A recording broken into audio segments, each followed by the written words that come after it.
Assalamu alaikum wa rahmatullahi wa barakatuh. Naam, ndugu mtazamaji na mfuatiliaji wetu, ni kualike tena katika wakati mwingine na jukwaa letu hili, na kubwa zaidi ni jukwaa ambalo tulilolikusudia kuwa jukwaa la dua mnamo tarehe 13 ambayo ndio siku ya hii ya leo, na ni kualike moja kwa moja kwa wale ambao tuliokuwa nao katika taratibu kujisajili. Sasa ile siku rasmi imewasili, na kumbuka kwamba dua hii inafanyika hapa ofisini kwetu Mbagala Kizuiani, barabara ya kuelekea jeshini, na jukwaa hili huruka kila siku ya Alhamisi. Tunakuwa hapa kwa lengo kubwa la kutaka kutoa mambo ya aina mbalimbali ikiwemo taaluma, lakini pia na mfano kama hivi kunakuwa na jambo maalum kwa ajili ya dua ya watu maalum ambao taratibu zao huwa zinatekelezwa, na baada ya hapo dua hufanyiwa. Na siku hii ya leo ni hitimisho ndani ya yale masiku mengi ambayo yaliyotolewa katika zile wiki nne. Wiki hii ya mwisho huwa ni siku maalum kwa ajili ya dua, na wale wote ambao tuliojisajili nao katika swala zima la hii dua, ile siku rasmi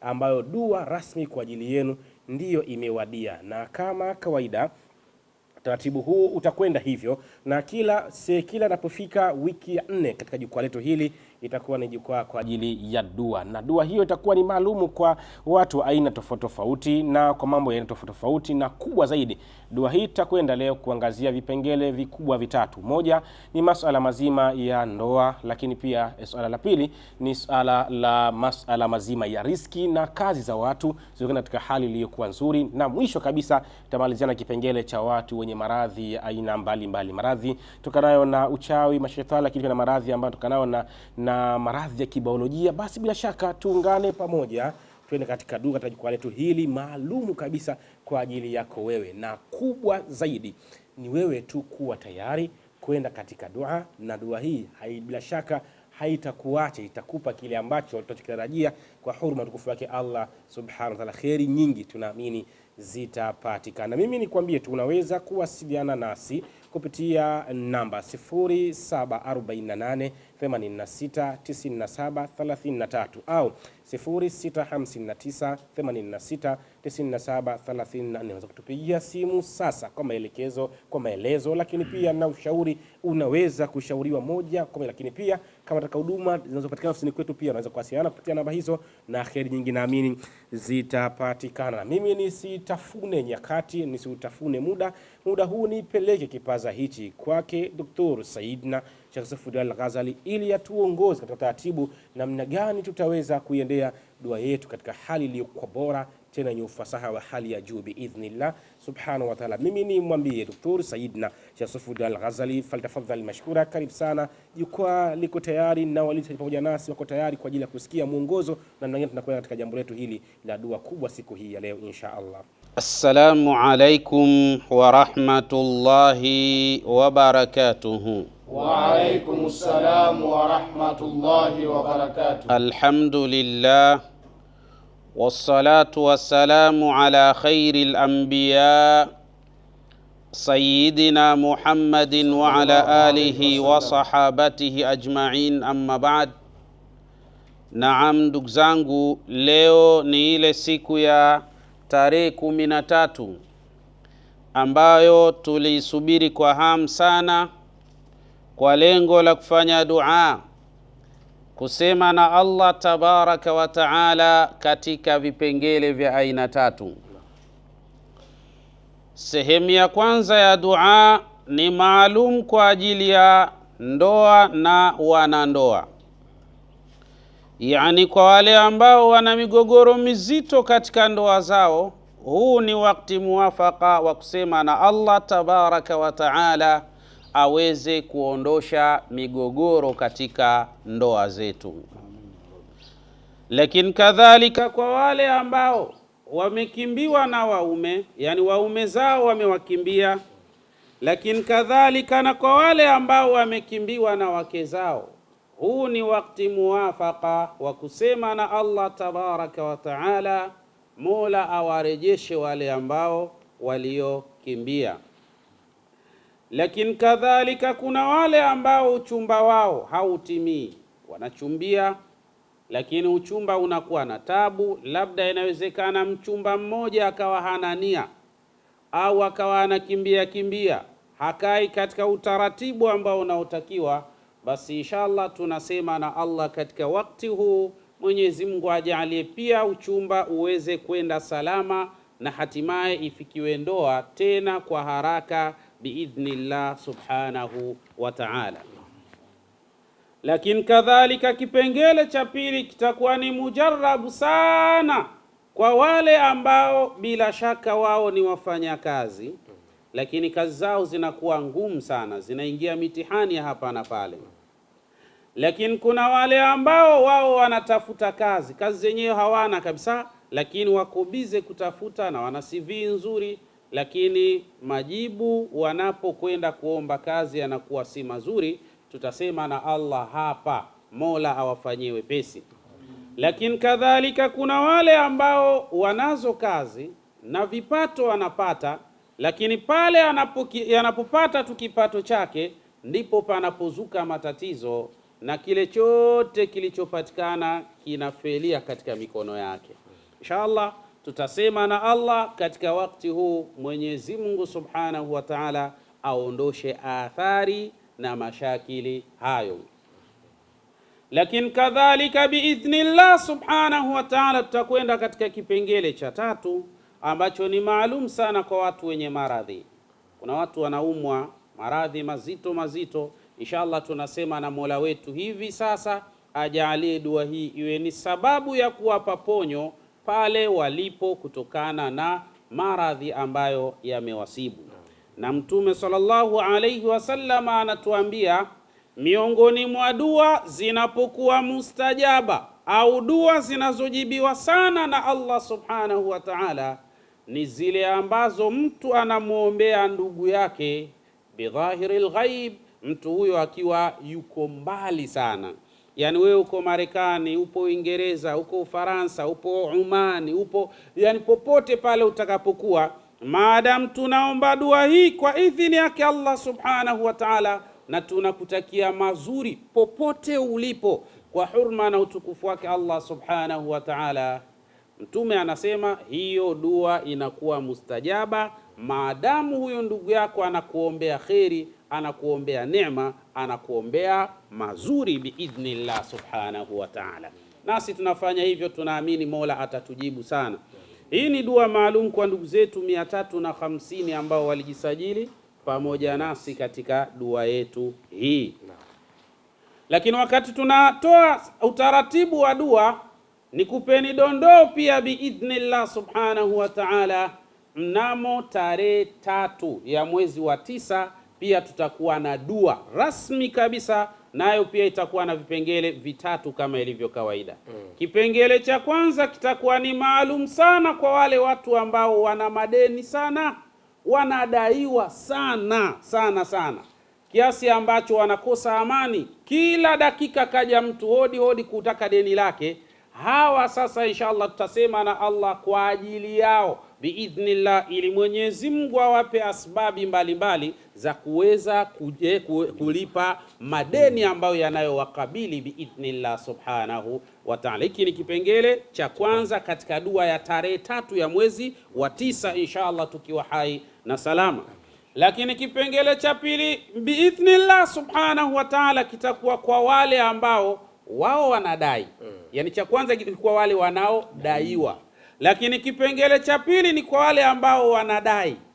Watu wengi wanawadai ila hawaja walipa, au wanadai kampuni, wanadai serikali, wanadai mtu kwa mtu, lakini halipwi madeni yake. Insha Allah hii ni dua mujarrab kabisa ambayo tutakuja kuifanya kwa ajili yako mnamo tarehe 3 ya mwezi wa 9 biidhnillah subhanahu wa ta'ala. Hivyo jambo la msingi ni wewe kufanya usajili mapema. Watu 350 ni wachache sana, yani wanakimbia haraka sana kufika katika hiyo hisabu. Na kipengele cha mwisho ni maalum kwa ajili ya wagonjwa. Hiki hatutakiacha katika kila pati yetu biidhnillah subhanahu wa ta'ala. Kwa hiyo kama unataka na wewe kuwa katika orodha hii, fanya haraka biidhnillah, mambo yaweze kwenda vizuri. Wasiliana nasi, tutakupa utaratibu, kheri zitapatikana. Ndugu zangu, sasa twende katika dua.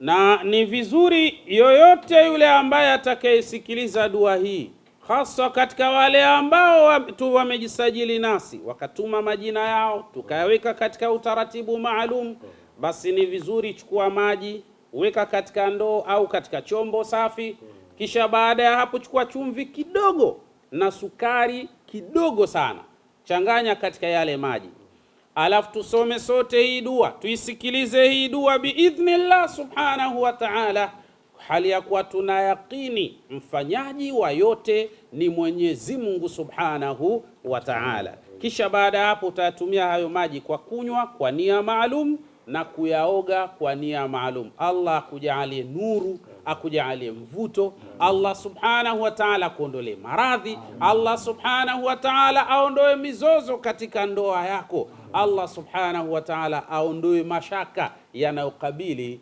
mahusiano ya wewe pamoja na mkeo au pamoja na mumeo biidhnillah subhanahu wa ta'ala. Inshallah tunaanza katika dua yetu kwa kipengele namba 1 ambacho ni maalum kwa ajili ya masala ya sulhu katika ndoa zetu na kuondosha mizozo, lakini kadhalika kwa ajili ya kufanya wachumba waweze kufikia katika natija ya ndoa ya kisharia biidhnillah subhanahu wa ta'ala. Inshallah tuweke nia sasa sote kwa pamoja kwa moyo ambao bila shaka una yaqini ya hali ya juu, tuseme na Mola wetu subhanahu wa ta'ala, tuseme na Allah. Inshallah tuingie kwenye dua. Allahumma rabbana inna nas'aluka fi hadhihi sa'ati sharafan wa barakatan wa ya qadi al-hajj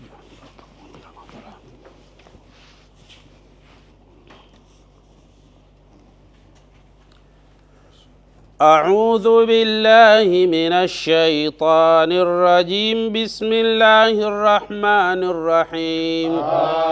اللهم ربنا إنا نسألك في هذه ساعة شريفة المباركة المعظمة المكرمة يا قاضي الحاجات يا مجيب الدعوات يا مقيل العثرات يا من إذا دعي أجاب يا من إذا سئل منه أعطى يا من إذا أراد شيئا أن يقول له كن فيكون فسبحان الذي بيده ملكوت كل شيء وإليه ترجعون.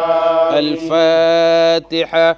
بسم الله الرحمن الرحيم. الحمد لله رب العالمين الرحمن الرحيم مالك يوم الدين إياك نعبد وإياك نستعين اهدنا الصراط المستقيم صراط الذين أنعمت عليهم غير المغضوب عليهم ولا الضالين آمين. بسم الله الرحمن الرحيم. قل هو الله أحد الله الصمد لم يلد ولم يولد ولم يكن له كفوا أحد.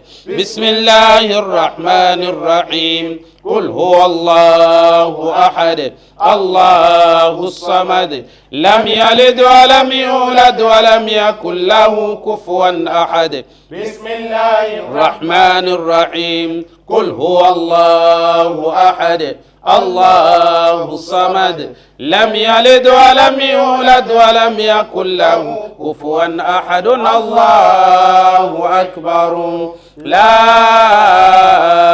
إله إلا الله والله أكبر. الله أكبر ولله الحمد. بسم الله الرحمن الرحيم. إن الله وملائكته يصلون على النبي يا أيها الذين آمنوا صلوا عليه وسلموا تسليما. اللهم صل على محمد يا رب صل عليه وسلم. اللهم صل على محمد يا رب صل عليه وسلم. اللهم صل على محمد يا رب صل عليه وسلم. اللهم صل على محمد يا رب صل عليه وسلم. اللهم صل على محمد يا ربي صل عليه وسلم. اللهم صل على يا ربي صل عليه وسلموا تسليما كثيرا كثيرا. اللهم زده شرفا وكرما محبة ورفعة وجلالا وتعظيما. يا من على كل شيء قدير. اللهم صل على سيدنا محمد صلاة تنجينا بها من جميع الأهوال والآفات وتقضى لنا بها جميع الحاجات وتطهرنا بها من جميع السيئات وترفعنا بها عندك على الدرجات وتبلغنا بها أقصى الغايات من جميع الخيرات في الحياة وبعد الممات. إنك على كل شيء قدير. فاعلم أنه لا إله إلا الله لا إله إلا الله لا إله إلا الله لا إله إلا الله لا إله إلا الله لا إله إلا الله لا إله إلا الله لا إله إلا الله لا إله إلا الله لا إله إلا الله لا إله إلا الله لا إله إلا الله. لا إله إلا الله الملك الحق المبين محمد رسول الله صادق الوعد الآمين. عليها نحيا وعليها نموت وعليها نبعث إن شاء الله تعالى من الآمنين. والعاقبة للمتقين ولا عدوان إلا على الظالمين. اللهم ربنا اغفر لنا ولوالدينا ولجميع المسلمين والمسلمات والمؤمنين والمؤمنات الأحياء منهم والأموات برحمتك يا أرحم الراحمين. آمين. إن شاء الله tuweke nia tuseme na Allah subhanahu wa ta'ala katika masala ya ndoa zetu. Allah ajalie utulivu, ajalie kheri, ajalie neema, ajalie faraja, aondoshe mizozo kwa hurma na utukufu wake. Na kwa wale ambao wana uchumba bado haujafikia katika ndoa, tuweke nia tuseme na Allah, Mwenyezi Mungu ajalie ndoa ziweze kukamilika, ziwe na kheri, ziwe na neema, ziwe na baraka, ziwe zijae furaha na amani insha Allah kwa hurma na utukufu wake Allah tabaraka wa taala.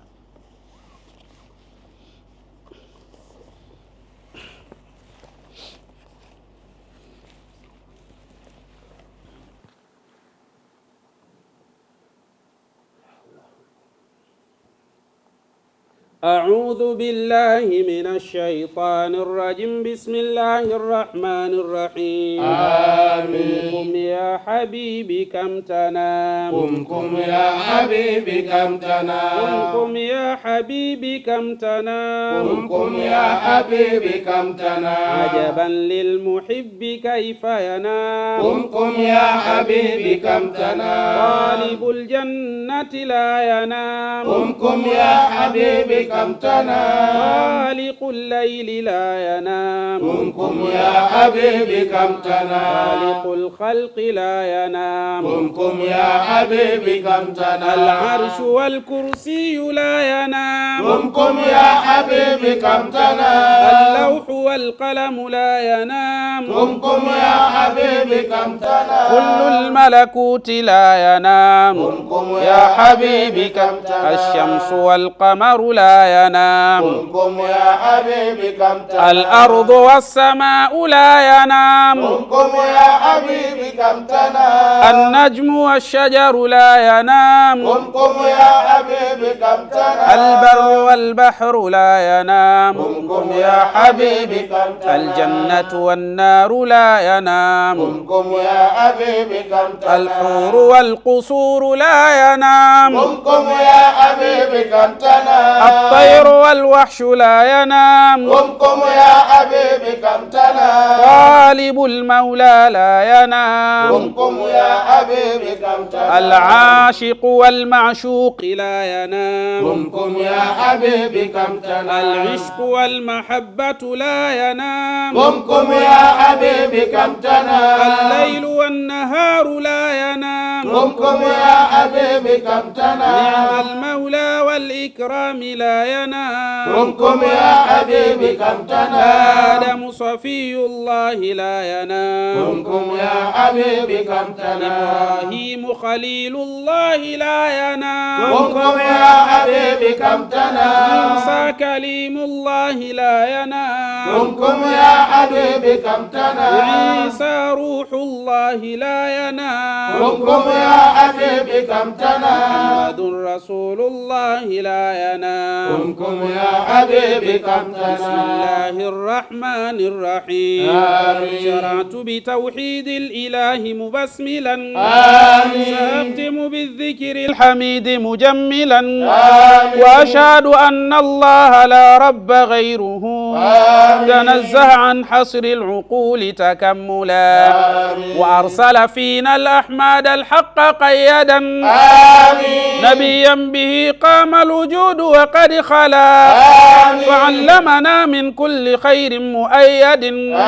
وأظهر فينا الحلم والعلم والولا آمين. فيا طالب عزا وكنزا ورفعة من الله فادعوه بأسمائه العلا آمين. فقل بانكسار بعد طور وقربة فأسألك اللهم نصرا معجلا قم يا حبيبي كم تنام قمكم يا حبيبك امتنى قم يا حبيبي كم تنام قمكم يا حبيبك امتنى عجبا للمحب كيف ينام قمكم يا حبيبك امتنى طالب الجنة لا ينام قمكم يا حبيبك امتنى خالق الليل لا ينام قمكم يا حبيبك امتنى خالق الخلق لا ينام قمكم يا حبيبك امتنى العرش والكرسي لا ينام قمكم يا حبيبك امتنى اللوح والقلم لا ينام قمكم يا حبيبك امتنى كل الملكوت لا ينام قمكم يا حبيبك امتنى الشمس والقمر لا ينام قمكم يا حبيبك امتنى الأرض والسماء لا ينام قمكم يا حبيبك امتنى النجم والشجر لا ينام قمكم يا حبيبك امتنى البر والبحر لا ينام قمكم يا حبيبك امتنى الجنة والنار لا ينام قمكم يا حبيبك امتنى الحور والقصور لا ينام قمكم يا حبيبك امتنى الطير والوحش لا ينام قمكم يا حبيبك امتنى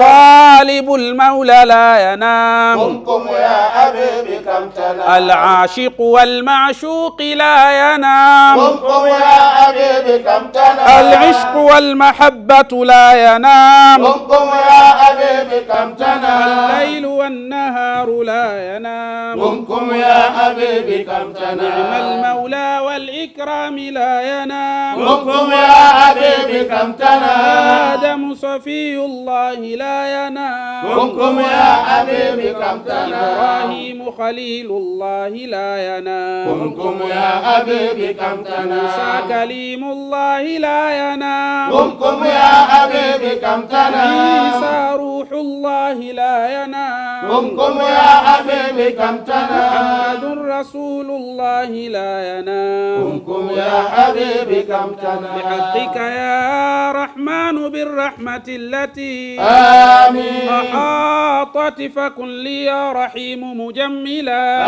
آمين ويا ملك قدوس قد السريرة آمين وسلم وجودي يا سلام من البلاء آمين ويا مؤمن هب لنا أمانا محققا آمين وسترا جميلا يا مهيمن مسبلا منزلا آمين. عزيز أزل عن نفس ذل واحمنا آمين. بعزك يا جبار من كل معضلا آمين. بعزك يا جبار من كل معضلا آمين. وضع جملة الأعداء يا متكبر آمين. ويا خالق خذ لنا عن الشر معزلا آمين. ويا بارئ النعماء زد فيض نعمة آمين. أفضت علينا يا مصور أولا آمين. قم يا حبيبي كم تنام قم يا حبيبي كم تنام قم يا حبيبي كم تنام قم يا حبيبي كم تنام عجبا للمحب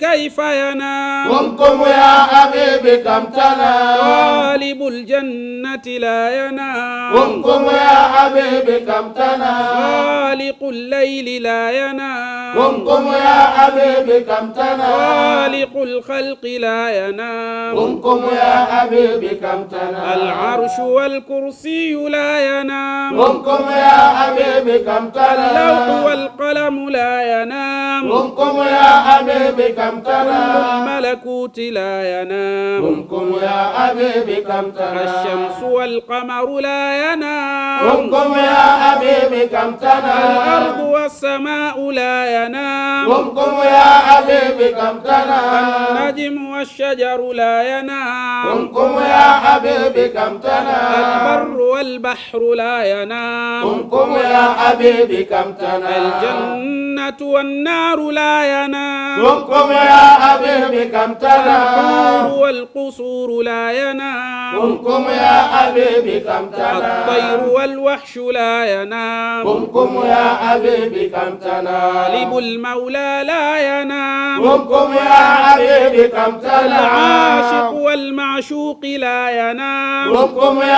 حبيبي كم تنام العشق والمحبة لا ينام قم يا حبيبي كم تنام الليل والنهار لا ينام قم يا حبيبي كم تنام نعم المولى والإكرام لا ينام قم يا حبيبي كم تنام آدم صفي الله لا ينام قم يا حبيبي كم تنام إبراهيم خليل الله لا ينام قم يا حبيبي كم تنام موسى كليم الله لا ينام قم يا حبيبي كم تنام عيسى روح الله لا ينام قم يا حبيبي كم تنام محمد رسول الله لا ينام قم يا حبيبي كم تنام الفاتحة. بسم الله الرحمن الرحيم الحمد لله رب العالمين الرحمن الرحيم مالك يوم الدين إياك نعبد وإياك نستعين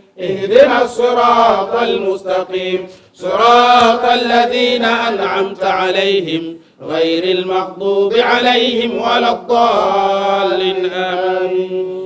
الحمد لله رب العالمين ثم الصلاة والسلام على خير الأنبياء المرسلين. اللهم ربنا آتنا في الدنيا حسنة وفي الآخرة حسنة وقنا عذاب النار برحمتك يا أرحم الراحمين. نسألك اللهم بحق بسم الله أولنا نكنا رحمن نرحم سي مثالك وجنا لك دياني نشتكي ضعف الحال بأمراض وفقدان تقبل يا منان وكن فاكون يا ربي كلا لينا حاجة مبنال يا رحمن ومكذينا حاجة مامبو يا سهلان ومجعلينا فراجا كلا وقت أبدا تقبل يا منان وكن فاكون يا ربي ونيواكي وكروفي وفني سهالي ووapole لطوفي نتبيا حلالي وونا خير لفوف نشار وسزجالي تقبل يا منان وكن فاكون يا ربي kila aliye na mume mkali kama pilipili awe baridi tamami sio kama bulbuli akunjue usondimu furaha kwa kila hali taqabbal ya mannan wa kun fakun na aliye na kimada haraka afunge ndoa si lazima kinanda taqabbal hii dua asiharibu kitanda kwa zina la uhalua taqabbal ya mannan wa kun fakun taqabbal ya mannan wa kun fakun taqabbal ya mannan wa kun fakun allahumma inna nas'aluka masail al-arifin wajib da'watina bila radd wala ضد ولا ند إنك لا تخلف الميعاد لا حول ولا قوة إلا بالله العلي العظيم وصلى الله على خير خلقه سيدنا محمد وعلى آله وصحابته وسلم والحمد لله رب العالمين آمين آمين آمين يا رب العالمين إن شاء الله tunaingia kipengele chetu cha pili kwa ajili ya masala ya riziki na kazi zetu kwa ujumla.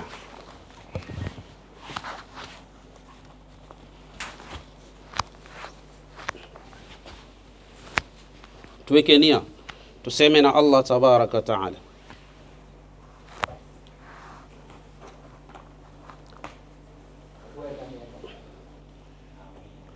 أعوذ بالله من الشيطان الرجيم. بسم الله الرحمن الرحيم. الله سميع الله المجيب. الله سميع الله المجيب. الله سميع الله المجيب. الله أجب دعاءنا يا مستجيبانا. الله أجب دعاءنا يا مستجيبانا. الله سميع الله المجيب. الله سميع الله المجيب. الله أجب دعاءنا يا مستجيبانا. أجب دعاءنا يا مستجيبانا. رجوتك يا غفار فاقبل لتوبتي. بقهرك يا قهار شيطاني أخذلا. بحقك يا وهاب علما وحكمة. وللرزق يا رزاق كن لنا مسهلا. الله سميع الله المجيب. الله سميع الله المجيب. الله أجب دعاءنا يا مستجيبانا. أجب دعاءنا يا مستجيب. وبالفتح يا فتاح نور بصيرتي. وبالعلم نلنا يا عليم تفضلا. ويا قابض أقبض قلب كل معاند. ويا باسط ابسطنا بأسرارك العلا. الله سميع الله المجيب. الله سميع الله المجيب. الله أجب دعاءنا يا مستجيبانا. أجب دعاءنا يا مستجيبانا. ويا خافض اخفض قدر كل منافق. ويا رافع ارفعنا بروحك أثقلا. سألتك عزا يا معز لأهله. مذل فذيل الظالمين منكلا. الله سميع الله المجيب. الله سميع الله المجيب. الله أجب دعاءنا يا مستجيبانا. الله أجب دعاءنا يا مستجيبانا. فعلمك كاف يا سميع فكن إذن بصيرا بحالي مصلحا متقبلا. فيا حكم عدل لطيف بخلقه. خبير بما يخفى وما هو مجتلى. الله سميع الله المجيب. الله سميع الله المجيب. الله أجب دعاءنا يا مستجيبانا. أجب دعاءنا يا مستجيبانا. فحلمك قصدي يا حليم وعمدتي. وأنت عظيم عظوم جودك قد علا. غفور وستار على كل مذنب. شكور على أحبابه وموصلا.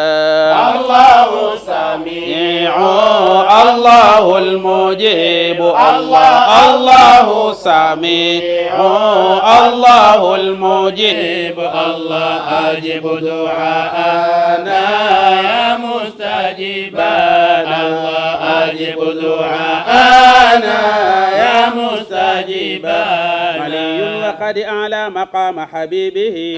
كبير كثير الخير والجود مجزلا. حفيظ فلا شيء يفوت لعلمه.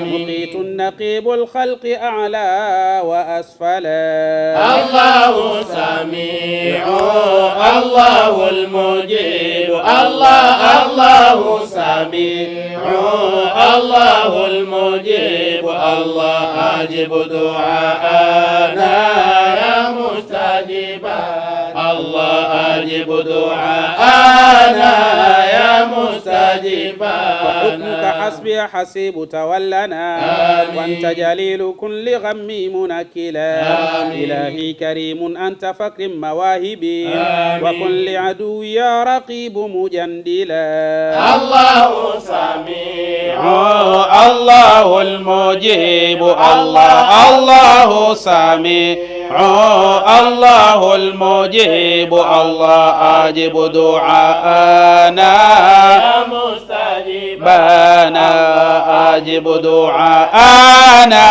يا مستجيبنا دعوتك يا مولى مجيبا لمن دعا قديم العطايا واسع الجود في الملا إلهي حكيم أنت فاحكم مشاهدي فودك عندي يا ودود تنزلا الله سميع الله المجيب الله سميع الله المجيب الله دعاءنا يا مستجيبنا أجب دعاءنا يا مستجيبنا مجيد فهب لنا المجد وسعد والولا ويا باعث بعث نصر جيش مهرولا شهيد على الأشياء طيب مشاهدي وحقق لنا حق الموارد من هلا الله سميع الله المجيب الله سميع الله المجيب الله أجب دعاءنا يا مستجيبنا أجب دعاءنا يا مستجيبنا الله سميع الله المجيب الله سميع الله المجيب الله أجب دعاءنا يا مستجيبنا أجب دعاءنا يا مستجيبنا الفاتحة بسم الله الرحمن الرحيم الحمد لله رب العالمين الرحمن الرحيم مالك يوم الدين إياك نعبد وإياك نستعين اهدنا الصراط المستقيم صراط الذين أنعمت عليهم غير المغضوب عليهم ولا الضالين آمين. الحمد لله رب العالمين ثم الصلاة والسلام على خير الأنبياء المرسلين آمين.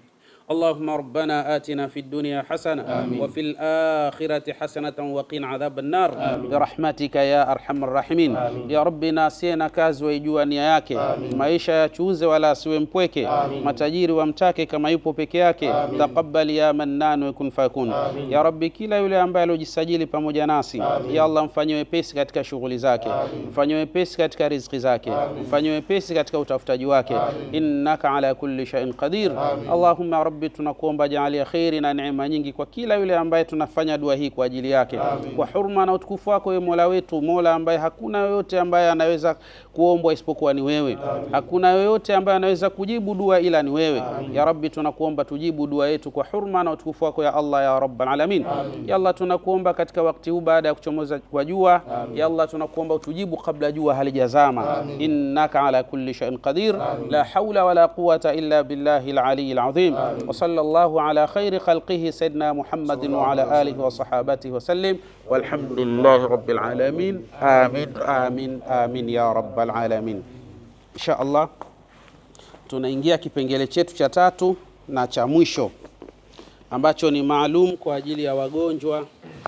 Tunaomba Mwenyezi Mungu Subhanahu wa Ta'ala, kila yule ambaye alikuwa mgonjwa aliojisajili pamoja nasi, ya Rabbi, tunaomba Mwenyezi Mungu ampe ponyo, ampe afya, amuondolee maradhi, amuondolee mitihani ambayo ilomsibu katika mwili wake, abaki kuwa salama kama jinsi ambavyo ya Rabbi ulivyomponya nabii mtume wako Ayubu.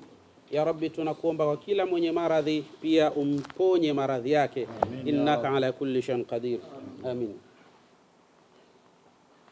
الفاتحة. بسم الله الرحمن الرحيم. الحمد لله رب العالمين الرحمن الرحيم مالك يوم الدين إياك نعبد وإياك نستعين اهدنا الصراط المستقيم صراط الذين أنعمت عليهم غير المغضوب عليهم ولا الضالين آمين.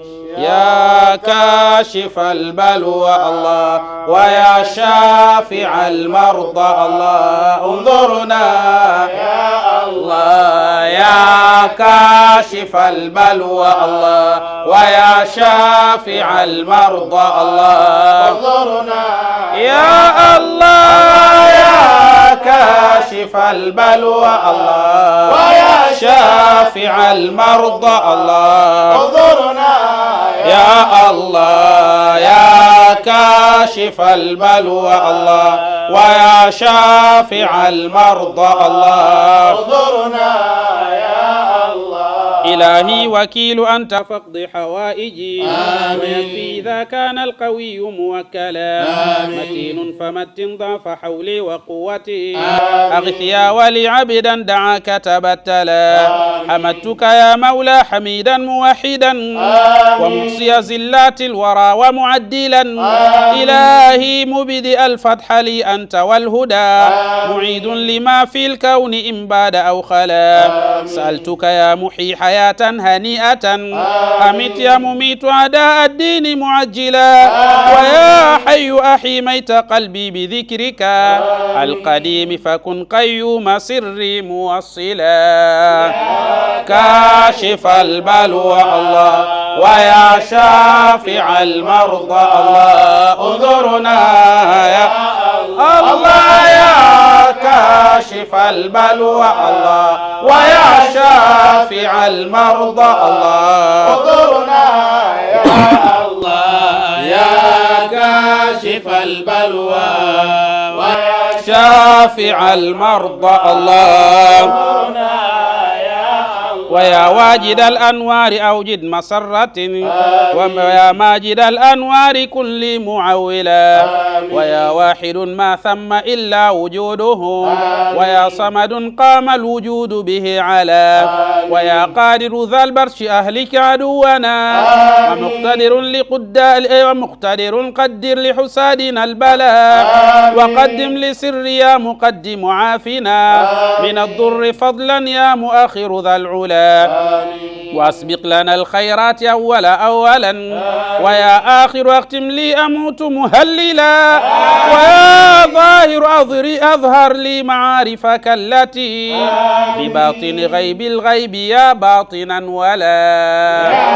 كاشف البلوى الله ويا شافع المرضى الله انظرنا يا الله.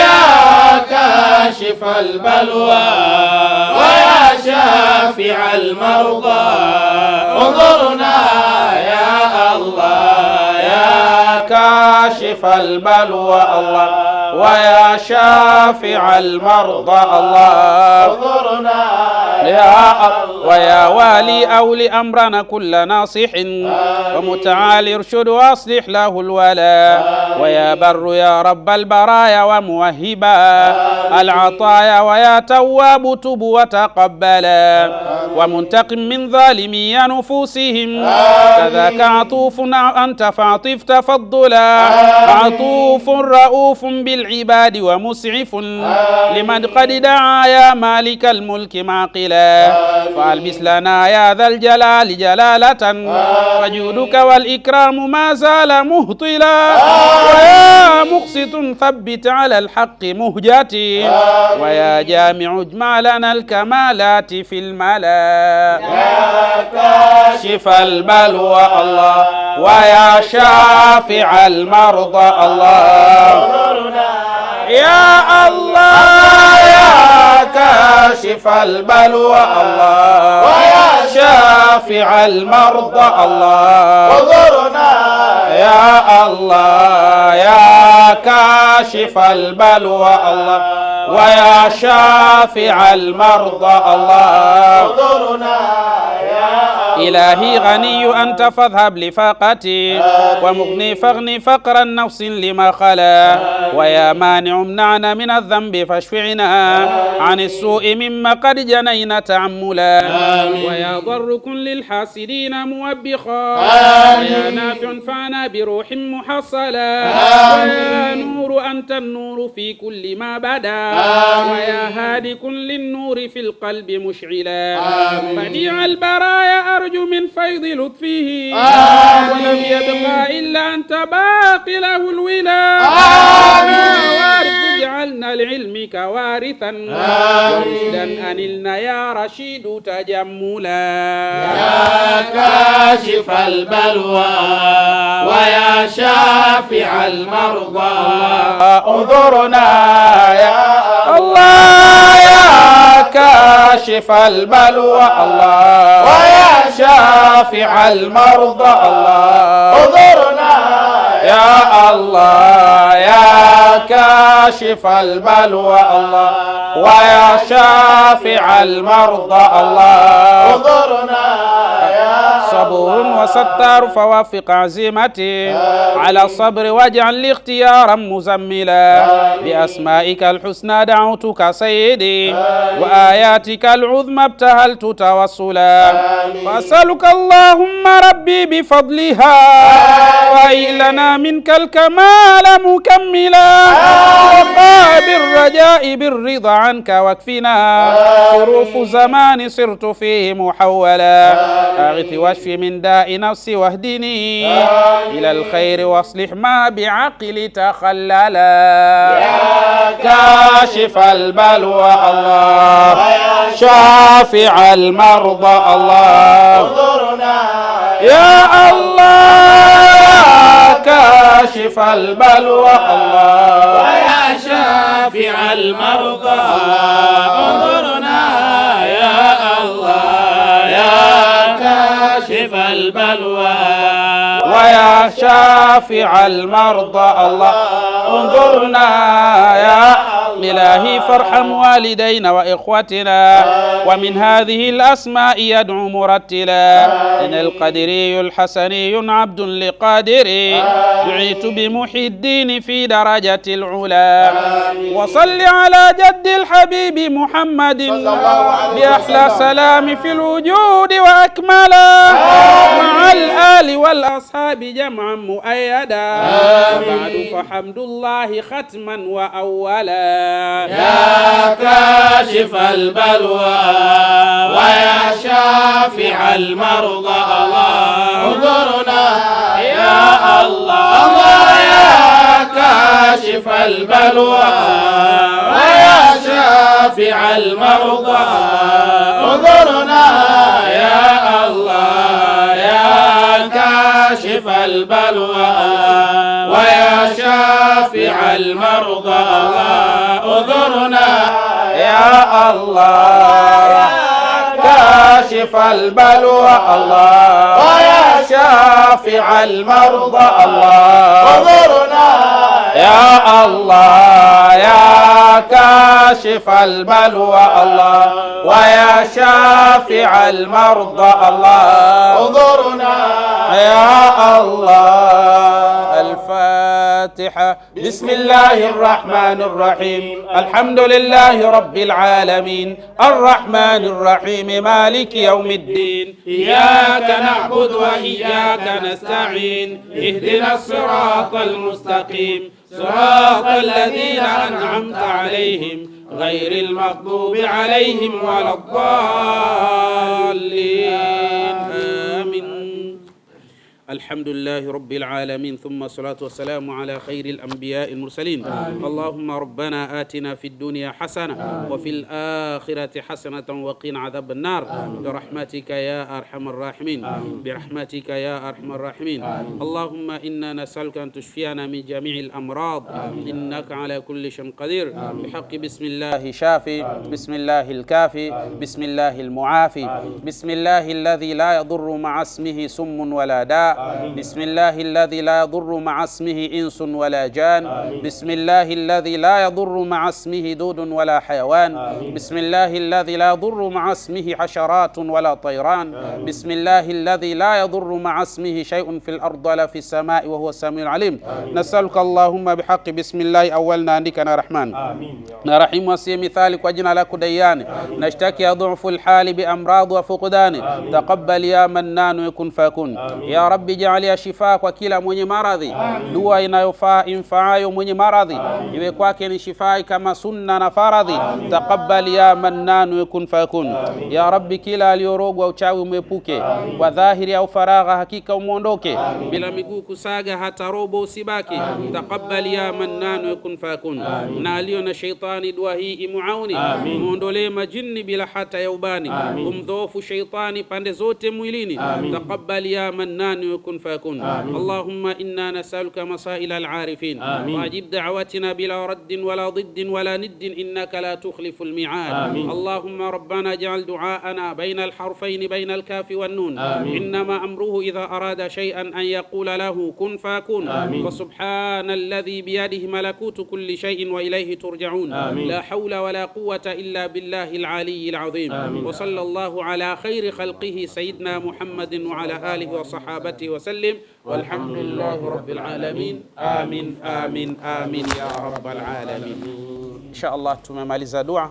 Mtume sallallahu alayhi wasallam anatuambia sisi tunaomba dua, majibu yanatoka kwake Allah tabaraka wa taala. Jambo la msingi ni kuwa na yaqini na kusikiliza hii dua mara kwa mara, na kuwa na yaqini kwamba anayejibu dua ni yeye Mwenyezi Mungu subhanahu wa taala.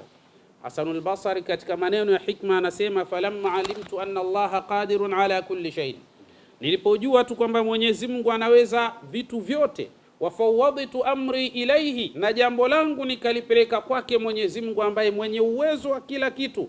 Anasema tayaqantu anna umuri qad kanat in lam takun, anasema nishapata yaqini ndani ya moyo wangu ya kwamba mambo yangu yashakuwa, hata kama bado nitaona yanachelewa, najua tu Mwenyezi Mungu anayapeleka mambo hayo katika target bora zaidi, ili yakamalizikie hapo na yawe katika hali ambayo ninaitaka kwa uzuri zaidi, kwa hurma na utukufu wake Allah tabarak wa taala. Hivyo kuwa na yaqini madhubuti, Mola anajibu dua, na bila shaka mambo yetu yatakuwa kama tulivyowekea nia biidhnillahil karim. Assalamu alaikum wa rahmatullahi wa barakatuhu. Wa alaykum assalam wa rahmatullahi wa barakatuh. Naam, bila shaka tunamshukuru Mwenyezi Mungu Subhanahu wa Ta'ala kwa kuianza dua salama na kumaliza salama kabisa. Na bila shaka kwa mtu ambaye tuliokuwa nao sambamba kuanzia mwanzo mpaka kufikia hapa tamati, tunaweza kuona ni dua namna gani, na kwa wale ambao wanaofahamu dua tunaona kwamba ni dua iliyokamilika kisawa sawa biidhnillah Subhanahu wa Ta'ala. Na nikumbushe tu kwamba taratibu huu wa dua utakuwa unakwenda kila baada ya wiki 4, na kama ulivyotangaziwa na Sayyidina Dr. Sheikh Yusuf Al-Ghazali, wiki ya 4 ya jukwaa letu hili tarehe 3 ya mwezi wa 9 itakuwa ni wiki kwa ajili ya dua ya ndugu zetu, jamaa zetu, rafiki zetu ambao wapo maeneo mbalimbali ndani ya nchi na nje ya nchi. Lakini pia na hii inalenga kwamba waguswe watu ambao watakaokuwa na mitihani ifuatayo. Mmoja ni yule anayedaiwa sana, hana namna yoyote ya kuweza kuwalipa wale anaowadai, basi tutafanya dua kwa niaba ya watu hawa ili Mwenyezi Mungu awape sababu za kupata ili waweze kulipa madeni wanayodaiwa. Lakini kipengele namba 2 kitakuwa kwa ajili ya watu ambao wao wanadai watu lakini watu hao walipi na uwezo wa kuwalipa wanao. Kwa hivyo itafanyika dua kwa lengo hili kwamba wale wote wanaodaiwa wanaodai ili waweze kulipa, ima wale kampuni unadai, serikali unamdai ndugu yako umemkopesha kitu lakini hataki kukupa, basi dua ya tarehe 3 ya mwezi wa 9 itakuwa ni maalumu sana kwa ajili yako, bila kuwasahau ndugu zetu wale ambao ni maradhi ya aina mbalimbali. Tutakuwa nao pia katika dua hiyo.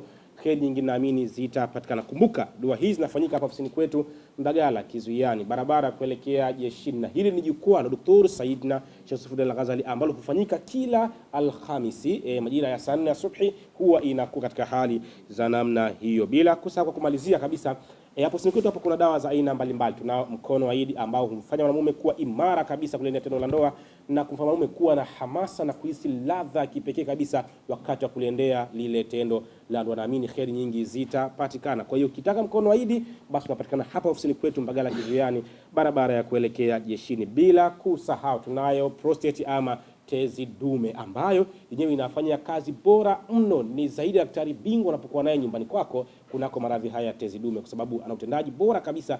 Kuanzia masiku 7 tu hukupa matarajio bora kabisa ya kuweza kumalizana na tatizo hilo la tezi dume. Naamini kabisa kwa wale ambao wamekwishaipata unaweza kubaini namna gani walivyoweza kufikia malengo makubwa kutokana na maradhi haya ya tezi dume. Kwa kumalizia, pia tunayo Hakul Mjarabu. Huyu ndio bingwa wa kusambaratisha, kuvunja na kuonosha vifungo vya uchawi pamoja na mashetani. Ni bora sana. Ikiwa utaipata basi naamini utakushuhudia haya ambayo tunayoyazungumza leo hii. Naamini kheri nyingi zitapatikana. Na wewe cha kufanya kwa sasa nasi unaweza kupigia simu 0748869733 au 0659869734. Tupigie sasa kwa maelekezo, lakini pia na ushauri. Utashauriwa vizuri sana. Naamini na kheri zitapatikana kwa Allah subhanahu wa ta'ala. Mimi nifunge tu kusema endelea kutufuatilia katika channel zetu hizi ili kupata yale ambayo yaliyokuwa bora, haswa katika jukwaa lijalo. Ipo mada adhimu na tamu mno. Usijadili msaji kwa hili kupite, kwa sababu ni bora, lina ladha, lakini pia utaelimika na utafaidika, na naamini jamii yako pia itanufaika na wewe ikiwa tufuatilia jukwaa zetu hizi zinazoendelea kila Alhamisi kwa huruma na kufikia Allah subhanahu wa ta'ala. Assalamu alaikum wa rahmatullahi wa barakatuh.